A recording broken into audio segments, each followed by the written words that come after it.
എന്താണ് varicose veins?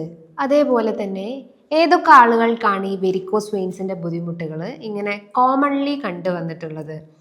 അതേപോലെ varicose വെയിൻസിന്റെ ലക്ഷണങ്ങൾ എന്തൊക്കെയായിരിക്കും, അതിന്റെ പ്രധാനപ്പെട്ട ലക്ഷണങ്ങൾ എന്തൊക്കെയാണെന്ന് ഇന്നത്തെ വീഡിയോയിലൂടെ നമുക്കൊന്ന് ഡിസ്കസ് ചെയ്യാം.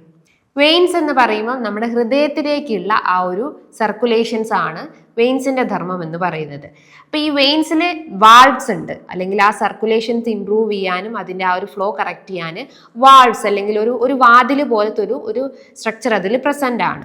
ഈ വാൾവ്സ് വീക്ക് ആകുമ്പം സർക്കുലേഷൻസിൽ ബ്ലോക്കേജ് വരികയും വെയിൻസിൽ ഒരു ഒബ്സ്ട്രക്ഷൻസ് പോലെ കാണപ്പെടുകയും അത് തടിച്ച് വീർത്ത് രക്തം കെട്ടിക്കിടക്കുന്ന പോലെയായിട്ട് രൂപപ്പെടാവുന്നതാണ്. അതാണ് ഈ വെരിക്കോസ് വെയിൻസ് എന്ന് പറയുന്നത്. അത് നമ്മുടെ കാലുകൾക്കാവാം, മറ്റുള്ള ഓർഗൻസിന് ചുറ്റുമായിരിക്കാം, നമ്മുടെ പല ബോഡി പാർട്സിലൊക്കെ ആയിട്ടും ഈ പറഞ്ഞിട്ടുള്ള വെരിക്കോസ് വെയിൻസ് രൂപപ്പെടാവുന്നതാണ്. കാലുകൾക്കാവുമ്പോൾ നമ്മൾ അതിന് കാലുകളിൽ കാണപ്പെടുന്ന വെരിക്കോസ് വെയിൻസ് എന്ന് പറയുന്നു. പക്ഷേ യൂഷ്വലി എല്ലാവരും പറയാറ് ഈ കാലുകൾക്ക് എന്നുള്ള കൺസെപ്റ്റ് മാത്രമാണ് വെരിക്കോസ് വെയിൻസ് എന്ന് ഉദ്ദേശിക്കുന്നത് എന്ന് പല ഡൗട്ട്സും ഉണ്ടാവും. പക്ഷെ അങ്ങനെയല്ല, അത് പല ബോഡി വെയിൻസ് എവിടെയൊക്കെ ഉണ്ടോ അവിടെയൊക്കെ ഈ പറഞ്ഞിട്ടുള്ള ഈ ഒരു സ്വെല്ലിങ്ങും നീർക്കെട്ടും കാണപ്പെടാവുന്നതാണ്. ഇതിപ്പോൾ ഉദാഹരണത്തിന് ആനസിന് അല്ലെങ്കിൽ മലദ്വാരത്തിന് ചുറ്റുമായിട്ടും ഇതേപോലെ തന്നെ സിരകൾ വീർത്തിരിക്കുമ്പോൾ അതിന് നമ്മൾ ഹെമറോയിഡ്സ് അല്ലെങ്കിൽ പൈൽസ് എന്ന് പറയുന്നു. അതേപോലെ തന്നെ നമ്മൾ പല ബോഡി പാർട്സിനും ഓരോ പേരിട്ട് വിളിക്കുന്നതേ ഉള്ളൂ, പക്ഷെ അതിൻ്റെ ഉള്ളിൽ നടക്കുന്ന മെക്കാനിസം ഓൾമോസ്റ്റ് സെയിം തന്നെയാണ്. അപ്പോൾ വെരിക്കോസ് വെയിൻസ് എന്ന് പറയുമ്പം നമ്മളിപ്പോൾ ഒരാളോട് നേരെ നിൽക്കാൻ പറയുമ്പം അയാളുടെ ആ ഒരു മുട്ടിന്റെ ഭാഗത്തേക്ക് അല്ലെങ്കിൽ മുട്ടിന്റെ താഴ്ഭാഗത്തേക്കായിട്ടുള്ള വെയിൻസ് എല്ലാം തടിച്ച് വീർത്ത് ഏകദേശം ഒരു 3 മില്ലിമീറ്റർ സൈസിനെക്കാട്ടും കൂടുതലായിട്ട് ആ വെയിൻസ് തടിച്ച് വീർത്തിരിക്കുന്നുണ്ടെങ്കിൽ അതാണ് നമ്മൾ വെരിക്കോസ് വെയിൻസ് എന്ന് പറയുന്നത്. സ്വെല്ലിംഗ്, ടോർഷേറ്റഡ്, ഡയലേറ്റഡ് വെയിൻസ് എന്നാണ് നമ്മൾ വെരിക്കോസ് വെയിൻസിന്റെ മെയിൻ ക്ലാസിക്കൽ സിംറ്റംസ് എന്ന് പറയുന്നത്. പ്രധാനപ്പെട്ട ലക്ഷണങ്ങൾ നോക്കുകയാണെങ്കിൽ കാലുകൾക്ക് അമിതമായിട്ടുള്ള വേദന രൂപപ്പെടാവുന്നതാണ്. കാലിൻ്റെ അകത്ത് ഒരു കടച്ചിൽ അല്ലെങ്കിൽ ഒരു വലിച്ചിൽ പോലെ ഫീൽ ചെയ്യാവുന്നതാണ്. നമ്മളൊന്ന് റെസ്റ്റ് എടുത്തു കഴിഞ്ഞാൽ ആ ഒരു പെയിൻ അല്ലെങ്കിൽ ആ ഒരു ഹെവിനെസ് കുറയ്ക്കുന്നതാണ്. എന്നാൽ ബോഡിക്ക് മൂവ്മെന്റ്സ് കൊടുക്കുമ്പോൾ കുറേ നേരം നിൽക്കുന്ന ജോലികൾ അങ്ങനെ എന്തെങ്കിലും ബോഡി മൂവ്മെന്റ്സ് കൊടുക്കുമ്പം അത് ഇൻക്രീസ് ആവാനുള്ള ചാൻസസ് ഉണ്ട്. കാലുകൾക്ക് ഉണ്ടാവുന്ന ആ ഒരു മസിൽ ക്രാംസും ഇതിന്റെ ഒരു ലക്ഷണമാണ്. അതായത് ഒരു വലിഞ്ഞു മുറുകിയ പോലെ അല്ലെങ്കിൽ ഒരു വയറ് വെച്ച് നമ്മുടെ കാലുകൾ എങ്ങനെ വലിച്ചു മുറുക്കുന്ന പോലെയൊക്കെ ഒരു ടൈറ്റൻഡ് സെൻസേഷൻസ് രൂപപ്പെടാവുന്നതാണ്.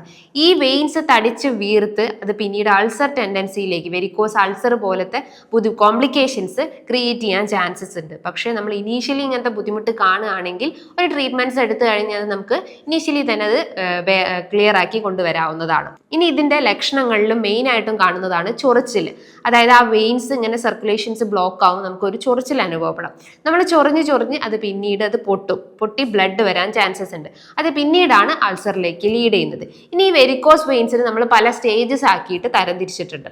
സ്റ്റേജ് 1 ജസ്റ്റ് നമുക്ക് കാലുകൾക്ക് ഒരു ഹെവിനെസ് അല്ലെങ്കിൽ ഒരു ചെറിയൊരു ലൈറ്റ് പെയിൻ ഫീൽ ചെയ്യാവുന്നതാണ്. സ്റ്റേജ് 2 എന്ന് പറയുമ്പം വെയിൻസ് ഇങ്ങനെ സ്പൈഡർ വെയിൻസ് പോലെ അല്ലെങ്കിൽ ഒരു ചിലന്തി വല പോലെ ഇങ്ങനെ നമ്മുടെ ഒരു സ്കിൻ സർഫസിൽ കാണപ്പെടാവുന്നതാണ്. അതോടൊപ്പം തന്നെ ഒരു പുകച്ചില്, ഒരു ചൊറിച്ചിലൊക്കെ അനുഭവപ്പെടാവുന്നതാണ്. അതാണ് സ്റ്റേജ് 2 പറയുന്നത്. സ്റ്റേജ് 3 നോക്കുമ്പം ഈ വെയിൻസ് തടിച്ച് വീർത്ത് ഏകദേശം ഒരു 3 mm സൈസിനെക്കാട്ടും കൂടുതലായിട്ടും അതിന്റെ സൈസ് ഇൻക്രീസ്ഡ് ആയിട്ടുണ്ടാവും. സ്വെല്ലിംഗ് അല്ലെങ്കിൽ നീർക്കെട്ടാണ് സ്റ്റേജ് 3 പറയുന്നത്. സ്റ്റേജ് 4 എത്തുമ്പം ആ സ്വെല്ലിംഗ് മാക്സിമം അതിന്റെ സൈസ് എത്തുകയും അത് പിന്നീട് നമുക്ക് ചൊറിച്ചിലായിട്ട് രൂപപ്പെടാവുന്നതാണ്.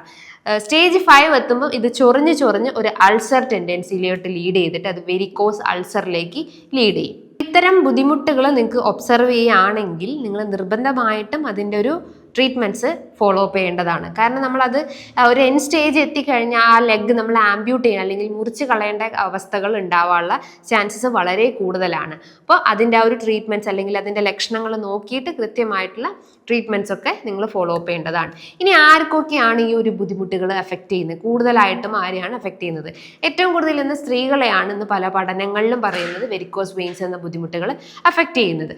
അതേപോലെ തന്നെ കുറേ നേരം നിന്ന് ജോലി ചെയ്യുന്ന ആളുകൾ, കുറേ നേരം ഇരുന്ന് ജോലി ചെയ്യുന്ന ആളുകൾക്കൊക്കെ ആയാലും ഈ ബുദ്ധിമുട്ടുകൾ ഉണ്ടാകും. കാരണം വെയിൻസിലേക്ക് കൂടുതലായിട്ടും പ്രഷർ വരികയും അത് പിന്നെ ആ വാൾവ്സിൽ ലീക്കേജ് വരികയും വാൾവ്സ് വീക്ക് ആവുകയും അങ്ങനെയാണ് അത് വെരിക്കോസ് വെയിൻസിലേക്ക് ലീഡ് ചെയ്യുന്നത്. അമിതവണ്ണം ഏറ്റവും കൂടുതൽ ഇതിനെ ട്രിഗർ ചെയ്യുന്നതാണ്. പ്രഗ്നൻസിന്റെ ഭാഗമായിട്ട് നിങ്ങൾക്ക് വെരിക്കോസ് വെയിൻസ് പ്രശ്നങ്ങൾ ഉണ്ടാവും. മെനോപോസിന്റെ ഭാഗമായിട്ട് ഈ ഒരു ഹോർമോണൽ ഫ്ലക്ച്വേഷൻസിന്റെ കാരണമായിട്ടും ഈ പറഞ്ഞിട്ടുള്ള വെരിക്കോസ് വെയിൻസ് ക്രിയേറ്റ് ചെയ്യാൻ ചാൻസസ് ഉണ്ട്. ഭക്ഷണ രീതിയിൽ നിങ്ങൾ അമിതമായിട്ട് സ്പൈസി ഫുഡ്, ജങ്ക് ഫുഡ്, ഈ പറഞ്ഞിട്ടുള്ള പ്രോസസ്ഡ് ഫുഡൊക്കെ അമിതമായിട്ട് കഴിക്കുന്ന ആളുകൾ, ഒട്ടും വ്യായാമമില്ലാത്ത ആളുകൾ, ഭക്ഷണത്തിൻ്റെ അകത്ത് കൂടുതലായിട്ടും ഷുഗർ അടങ്ങിയിട്ടുള്ള കാര്യങ്ങൾ ഉൾപ്പെടുത്തുന്നത്, അങ്ങനത്തെ കേസസ് ഒക്കെയാണ് മെയിൻലി ഈ വെരിക്കോസ് വെയിൻസ് ട്രിഗർ ചെയ്യുന്നത്. അതേപോലെ തന്നെ നിങ്ങൾ പുകവലിക്കുക, മദ്യപിക്കുന്ന ശീലങ്ങൾ, കൂടുതലായിട്ടും ടെൻഷനും ആങ്സൈറ്റി ഉള്ള ആളുകൾക്കായാലും ഈ പറഞ്ഞിട്ടുള്ള വെരിക്കോസ് വെയിൻസിന്റെ പ്രശ്നങ്ങൾ ഉണ്ടാവും. ഈ ഒരു ബുദ്ധിമുട്ടുകളെ മറികടക്കാൻ വേണ്ടിയിട്ട് ഭക്ഷണ രീതികൾ കൃത്യമായിട്ട് ശ്രദ്ധിക്കേണ്ടതുണ്ട്. അതിൽ അത്യാവശ്യം വൈറ്റമിൻസ് ഉൾപ്പെടുത്താൻ ശ്രമിക്കുക. എസ്പെഷ്യലി വൈറ്റമിൻ കെ ഉൾപ്പെടുത്താൻ ശ്രമിക്കുക. കെ എന്ന് പറയുമ്പോൾ ഒരു ബ്ലഡ് ക്ലോട്ടിംഗ് ഫാക്ടറാണ്. നമ്മുടെ ശരീരത്തിലെ രക്തം കട്ട പിടിക്കാതിരിക്കാൻ വേണ്ടിയിട്ട് നമ്മളെ സഹായിക്കുന്ന ഒന്നാണ് വൈറ്റമിൻ കെ എന്ന് പറയുന്നത്. അത് കൃത്യമായിട്ട് ഭക്ഷണത്തിൽ ഉൾപ്പെടുത്താൻ ശ്രമിക്കുക. രണ്ടാമത്തെ ഒരു വൈറ്റമിൻസ് എന്ന് പറയുന്നത് വൈറ്റമിൻ ബി ആണ്. അത് ബ്ലഡ് വെസൽസിന്റെ സർക്കുലേഷൻസ് ഇംപ്രൂവ് ചെയ്യാനും അതിന്റെ ഇലാസ്റ്റിസിറ്റി മെയിൻറ്റെയിൻ ചെയ്യാനും കാൽസിഫിക്കേഷൻ പോലത്തെ ഇത്തരം ഡിപ്പോസിഷൻസ് ഒക്കെ പ്രിവെന്റ് ചെയ്യുന്നത് ഈ പറഞ്ഞിട്ടുള്ള വൈറ്റമിൻ ബി ആണ്. അപ്പോൾ വൈറ്റമിൻ ബി, വൈറ്റമിൻ കെ അടങ്ങിയിട്ടുള്ള ഭക്ഷണങ്ങൾ ഉൾപ്പെടുത്തുക. വൈറ്റമിൻ ബി എന്ന് പറയുമ്പോൾ എസ്പെഷ്യലി നിങ്ങൾക്ക് ഈ ഡയറി പ്രൊഡക്ട്സ് കഴിക്കാം, പയർ വർഗ്ഗങ്ങളൊക്കെ കഴിക്കാവുന്നതാണ്. വൈറ്റമിൻ കെ എന്ന് പറയുമ്പം തൈര്, മുട്ട, അതേപോലെ തന്നെ പാലിലൊക്കെ അത്യാവശ്യം അടങ്ങിയിട്ടുണ്ട്. ഇതൊക്കെ നല്ലപോലെ ഉൾപ്പെടുത്താൻ ശ്രമിക്കുക. ഇനി ഈ ഒരു ബുദ്ധിമുട്ടുകളെ മറികടക്കാൻ വേണ്ടിയിട്ട് നിങ്ങൾ സിമ്പിൾ ആയിട്ടുള്ള എക്സസൈസ് വീട്ടിൽ തന്നെ ചെയ്യേണ്ടതുണ്ട്. ഒന്നാമത്തേത് ഹീൽ റേസിംഗ് എക്സസൈസ് ചെയ്യുക. ഹീൽ റേസിംഗ് എന്ന് പറയുമ്പോൾ നമ്മുടെ ഉപ്പൂറ്റിന്റെ ഭാഗം മാക്സിമം ലിഫ്റ്റ് ചെയ്യുന്ന രീതിയിലുള്ള ആ ഒരു വർക്കൗട്ട്സ്. ഇത് ഏകദേശം ഒരു 5 to 10 seconds ഡെയിലി ചെയ്യാൻ ശ്രമിക്കുക. അതേപോലെ തന്നെ angle pump exercise. Angle pump എന്ന് പറയുമ്പോൾ നമ്മുടെ കാല് ഇരുന്നതിന് ശേഷമായിട്ട് ജസ്റ്റ് ഇങ്ങനെ ഫ്രണ്ട് ആൻഡ് ബാക്ക് ആയിട്ട് മൂവ്മെന്റ്സ് കൊടുക്കാൻ ശ്രമിക്കുക. ഇതൊക്കെ ആ ഒരു സർക്കുലേഷൻസ് കുറച്ചുകൂടി ഒന്ന് ഇമ്പ്രൂവ് ചെയ്യാനും ആ ഇലാസ്റ്റിസിറ്റി ഒന്ന് ടൈറ്റൻഡ് ആയിട്ടുള്ള ഒന്ന് ലൂസാക്കാൻ സഹായിക്കുന്നതാണ്. കംപ്രഷൻ സ്റ്റോക്കിങ്സ് യൂസ് ചെയ്യാൻ ശ്രമിക്കുക. ടൈറ്റ് ആയിട്ടുള്ള ക്ലോത്ത്സ് ഒക്കെ പരമാവധി അവോയ്ഡ് ചെയ്യാൻ ശ്രമിക്കുക. കാലെപ്പോഴും ഒരു നമ്മുടെ ഹാർട്ട് ലെവലിന് നേരെയായിട്ട് മാക്സിമം ലിഫ്റ്റ് ചെയ്യുന്ന രീതിയിൽ നമ്മൾ എവിടെ ഇരിക്കുകയാണോ അവിടെയൊക്കെ അങ്ങനെ ആ ഒരു പൊസിഷനിൽ ഇരിക്കാൻ ശ്രമിക്കുക. അതായത് മാക്സിമം കാല് ലിഫ്റ്റ് ചെയ്തിട്ട് ഇരിക്കാൻ ശ്രമിക്കുക. തൂക്കിയിട്ടിരിക്കുന്ന ശീലങ്ങളൊക്കെ പരമാവധി അവോയ്ഡ് ചെയ്യുക. അതേപോലെ തന്നെ നിങ്ങൾ കുറേ നേരം ഇരുന്ന് ജോലി ചെയ്യുന്നതാണെങ്കിൽ ബോഡിക്ക് ഒരു 5 to 10 minutes ഒരു മൂവ്മെന്റ്സ് കൊടുക്കുക. നേരെ റിവേഴ്സ് ആയിട്ട് നമ്മൾ കുറേ നേരം നിന്ന് ജോലി ചെയ്യുന്നുണ്ടെങ്കിൽ ബോഡിക്ക് ഒരു റെസ്റ്റ് കൊടുക്കാൻ ശ്രമിക്കുക. അങ്ങനെ ഒരു ഓൾട്ടർനേറ്റീവ് മെത്തേഡ്സ് ഒക്കെ ഇതിനോടൊപ്പം ഫോളോ ചെയ്യാൻ ശ്രമിക്കുക. ഭക്ഷണ രീതിയിലായാലും ഷുഗർ ഇൻടേക്ക് കുറയ്ക്കുക. Spicy food, junk food, fast ഫുഡൊക്കെ പരമാവധി കുറയ്ക്കുക. അതേപോലെ അത്യാവശ്യം ലീഫി വെജിറ്റബിൾസ് കഴിക്കുക. പയറുവർഗ്ഗങ്ങൾ നല്ലപോലെ ഉൾപ്പെടുത്തുക. ഈ സ്പൈസി ആയിട്ടുള്ള ഭക്ഷണങ്ങളുടെ അളവൊക്കെ പരമാവധി കുറച്ചിട്ട് ഹെൽത്തി ആയിട്ടുള്ള ഫാറ്റ്സും പ്രോട്ടീൻസും ഉൾപ്പെടുത്താൻ ശ്രമിക്കുക. ഹെൽത്തി ഫാറ്റ്സ് എന്ന് പറയുമ്പോൾ നിങ്ങൾക്ക് omega-3 ഫാറ്റി ആസിഡ്സ് അടങ്ങിയിട്ടുള്ള ഭക്ഷണങ്ങൾ, നട്ട്സ് ഒക്കെ അത്യാവശ്യം നല്ല രീതിയിൽ ഉൾപ്പെടുത്താവുന്നതാണ്. ആൽക്കഹോൾ, സ്മോക്കിംഗ്, അഡിക്ഷൻസ് ഒക്കെ പരമാവധി റെഡ്യൂസ് ചെയ്ത് കൊണ്ടുവരിക. ഇങ്ങനത്തെ മാനേജ്മെന്റ് കൃത്യമായിട്ട് ഫോളോ ചെയ്യുക. അതോടൊപ്പം തന്നെ നിങ്ങൾ മെഡിസിൻസ് എടുക്കുന്നുണ്ടെങ്കിൽ അത് കൃത്യമായിട്ട് ഫോളോ അപ്പ് ചെയ്യാൻ ശ്രമിക്കുക.